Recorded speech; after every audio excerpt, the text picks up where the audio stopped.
4 రోజులుగా తిరుపతిలో నెలకొన్న ఉత్కంఠకు తెరపడింది. డిప్యూటీ మేయర్ ఉప ఎన్నికలో టీడీపీ విజయం సాధించింది. టీడీపీ అభ్యర్థి మునికృష్ణకి మద్దతుగా 26 ఓట్లు వచ్చాయి.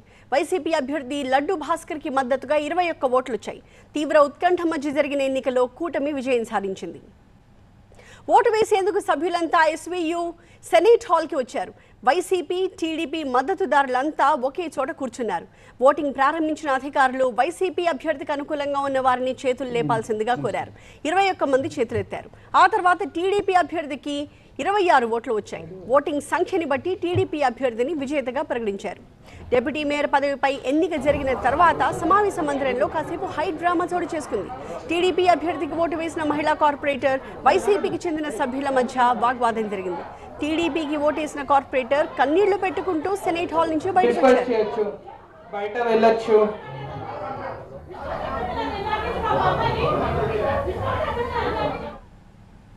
ఓఎస్ఎస్ ఫర్టిలిటీలో అమ్మ నాన్నలకి పర్సనలైజ్ ట్రీట్మెంట్ ఇచ్చారు. In the good hands of science. Mummy daddy అవ్వాలంటే ఓఎస్ఎస్ కి కాల్ చేయండి. వైసీపీ తరపున గెలిచి సభ్యులను బెదిరించి ఓట్లు వేయించుకుని గెలిచారు అంటూ ఎంపీ గురుమూర్తి ఆరోపించారు. రాష్ట్రంలో రెడ్ బుక్ రాజ్యాంగం నడుస్తోందంటూ విమర్శించారు.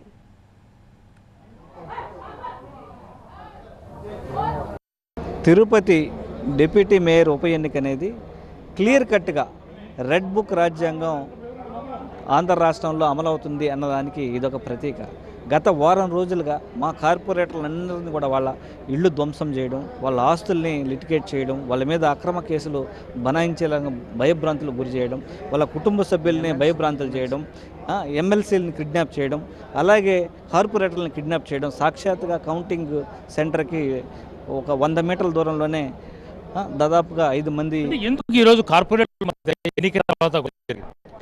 సేమ్ అదే మన వాళ్ళు చెప్పింది ఏంటంటే వాళ్ళ భయభ్రాంతులకి మీరు గురి కావద్దండి, ధైర్యంగా ఉండండి అని ధైర్యం చెప్పే క్రమంలో దానికి సంబంధించి కొంతమంది టీడీపీకి సంబంధించి తొత్తులుగా మారినటువంటి కొంతమంది పెద్దగా చేయడం. ఏంటి వచ్చిన వాళ్ళు కూడా కొంతమంది చేతులు ఎత్తలేదు. మా వెంట వచ్చిన వాళ్ళు మ్యాక్సిమం ఎత్తారు. సో ఒకే ఒక్కరు, అది కూడా వాళ్ళని భయభ్రాంతులకు గురి చేయడం, వాళ్ళ కుటుంబ సభ్యులను భయభ్రాంతులకు గురి చేసి వాళ్ళని ప్రయోగాలకు గురి చేయడం వల్ల అది జరిగింది. ఇది క్లియర్ కట్ రెడ్ బుక్ రాజ్యాంగం అమలవుతుంది. తిరుపతి ప్రజలు వైసీపీని తిరస్కరించారన్నారు తిరుపతి ఎమ్మెల్యే ఆరణి శ్రీనివాసులు. వైసీపీకి బలం లేదు కాబట్టే ఓడిపోయారన్నారు. రాష్ట్రంలో జగన్మోహన్ నమ్మే పరిస్థితి ఎమ్మెల్యేలు లేరు, తిరుపతిలో ప్రజలు లేరు, తీర్పు ఇచ్చేశారు కరుణాకర్ రెడ్డికి. కార్పొరేటర్లు ఆయన హయాంలో దౌర్జన్యాలు చేసి మున్సిపల్ ఎన్నికల్లో ఎలా గెలిపించుకున్నాడో ఏడుకొండల వెంకటేశ్వర స్వామికి తెలుసు, కరుణాకర్ రెడ్డికి, అభినయ్ రెడ్డికి, రాయలసీమలో ఉండే వైఎస్ఆర్ కాంగ్రెస్ పార్టీ మంత్రులకు, నాయకులకు, ఎమ్మెల్యేలకు అందరికీ తెలుసు. అటువంటి దౌర్జన్యపు ఎన్నికల్లో విసిగి వేశారై 49 మంది వైఎస్ఆర్ కార్పొరేటర్లుంటే ఈరోజు 26 మందితో గెలుపొందడం రావడం, మా సైడ్లో మేము గెలుపొందడం, ఎన్డీఏ కూటమి గెలుపొందడం జరిగింది. రాబోయే రోజుల్లో అన్ని ఎలక్షన్లు ఎన్డీఏ కూటమే గెలుస్తుంది.